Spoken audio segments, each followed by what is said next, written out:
All right, guys, what is going on? So we are bringing you back yet another video. I know it has been a little bit since I posted the last video. Just haven't had too much going on. We went to SEMA.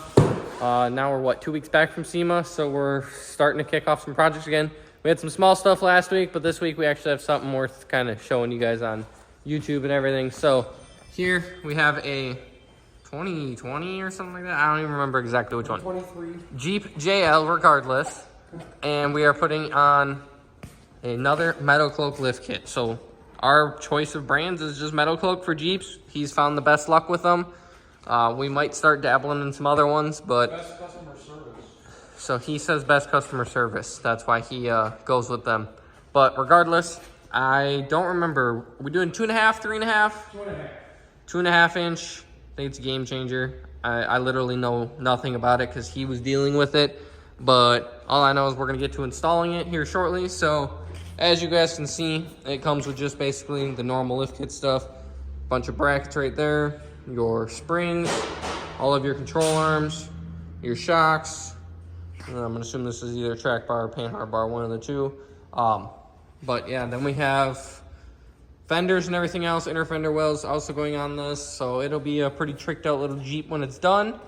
But this is kind of where we're starting with it.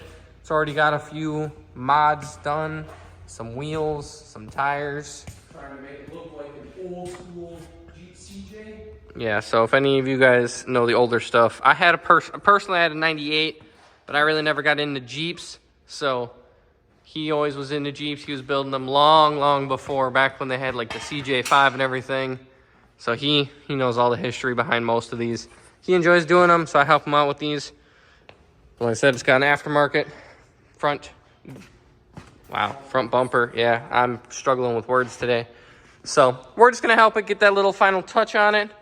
And as you guys can see, we're doing it on the small hoist just in case we have any bigger stuff come in and need to use the big boy hoist. That way everything is just going to be able to flow a lot easier. But as you can see, we're a little busy. We got a whole bunch of stuff going on. So got some tires for sale, some wheels and tires for sale, some more wheels and tires, some plain old tires, just a little bit of everything. So we are going to go ahead, start working on this one, get the wheels off, work on everything, because obviously we have to take all the control arms off, shocks, all that. So some axles will be free hanging. So we'll film as much as I can get. So yeah, just stay tuned for us to tear this thing apart.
Alright, so I'm going to give you guys a quick little update on where we've gone.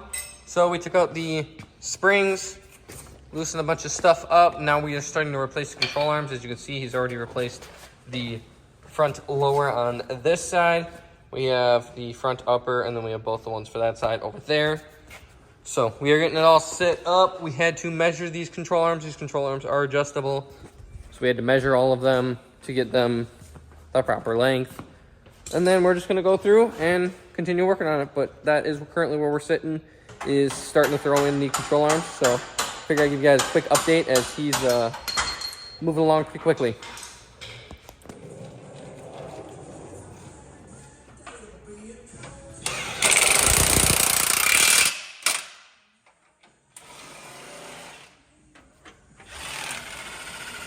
Uh-oh.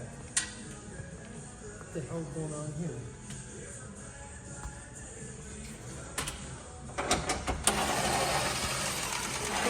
All right, so this guy won't pick up a camera and take video because he really likes to just do work.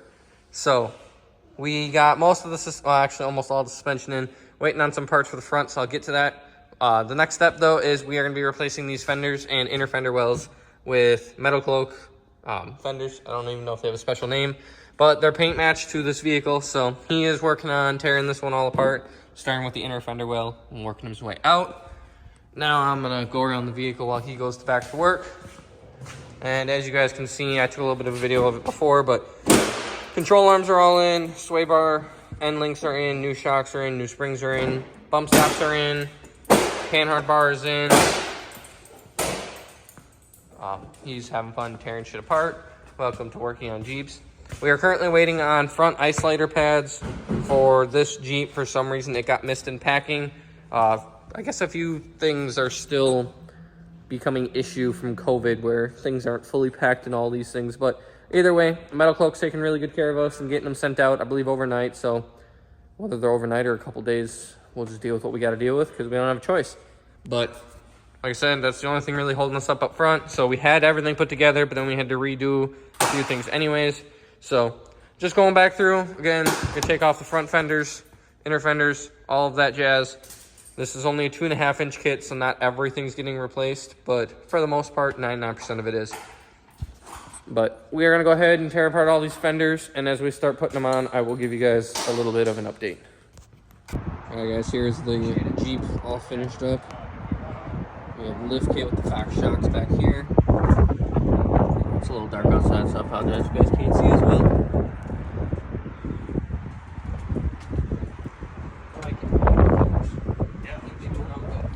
Then we did color match fenders on it. Some Metalcoak as well.